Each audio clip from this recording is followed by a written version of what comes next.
Volume 4, Spirituality, Beatitudes. This is the Orthodox Faith series by Thomas Hopko. So this is the Beatitudes, persecuted for righteousness' sake. Blessed are they who are persecuted for righteousness' sake, for theirs is the kingdom of heaven. Blessed are you when men revile you and persecute you and utter all kinds of evil against you falsely for my sake. Matthew chapter 5, verses 10 and 11. In saying these words, Christ promised that those who would follow him would certainly be persecuted. This is the central prediction of the gospel and the essential condition of those who accept it. Remember the word that I said to you. A servant is not greater than his master. If they persecute me, they will persecute you. If they have kept my word, they will keep yours also. But all this they do to you on my account, because they do not know him who sent me. John chapter 15, verses 21 to 22. No, verses 20 through 21. True Christians will always be persecuted for Christ's sake. They will be persecuted with Christ and like Christ for the truth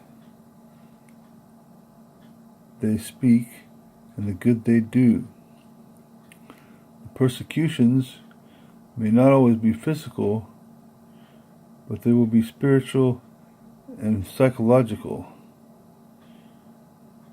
They will always be mindless, unjust, violent, and without cause.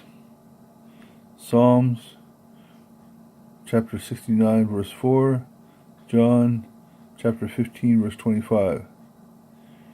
They will always be painful and the cause of much suffering.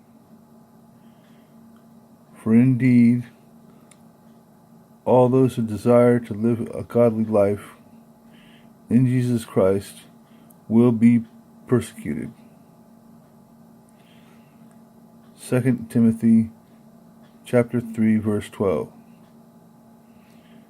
A person embarking on a spiritual life must respect persecution and slander.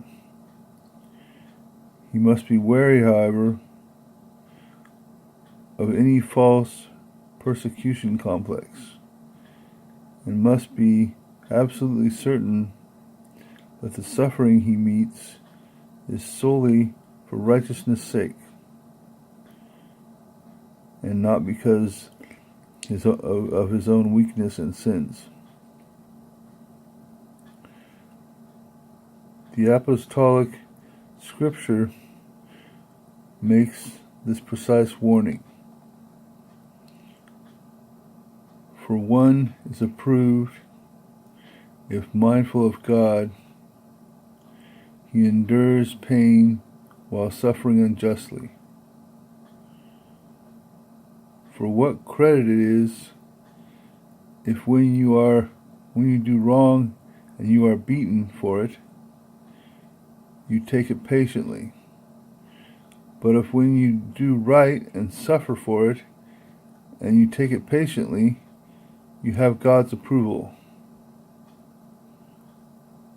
For to this you have been called, because Christ suffered for you, leaving you an example that should follow in his steps. That you should follow in his steps. If you are reproached for the name of Christ, You are blessed, because the Spirit of glory and of God rests upon you. But let none of you suffer as a murderer, or a thief, or a wrongdoer, or a mischief maker. Yet if one suffers as a Christian, let him not be ashamed, but under that name let him glorify God. 1 Peter chapter 2, verse 19 to 21, chapter 4, verse 14 through 16. The suffering of Christians must be accepted gladly, with mercy and love to those who inflict it. Here once again is the Lord's own example, as well as his prophets, apostles, martyrs, and saints. As Christ said, "Father, forgive them." Luke chapter 23, verse 34. While hanging on the cross, and as the first martyr Stephen prayed, "Lord, do not hold this sin against them." Acts chapter 7, verse 60. While being stoned, so all of those who follow God's righteousness must give their offenders from their hearts. Cf. Matthew chapter 18, verse 35. But I say to you here, love your enemies.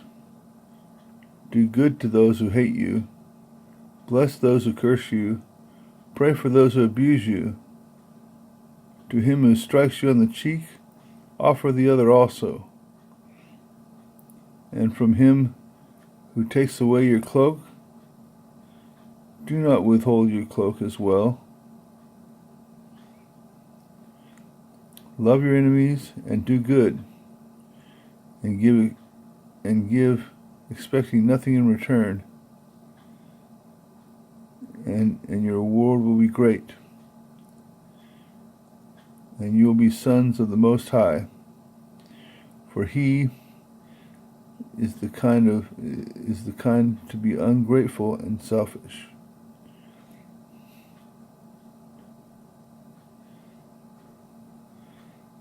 Be merciful, even as your Father is merciful. Judge not, and you will not be judged. Condemn not, and you will not be condemned. Forgive, and you will be forgiven. Give, and it will be given to you. Luke chapter 6, verses 27 through 38.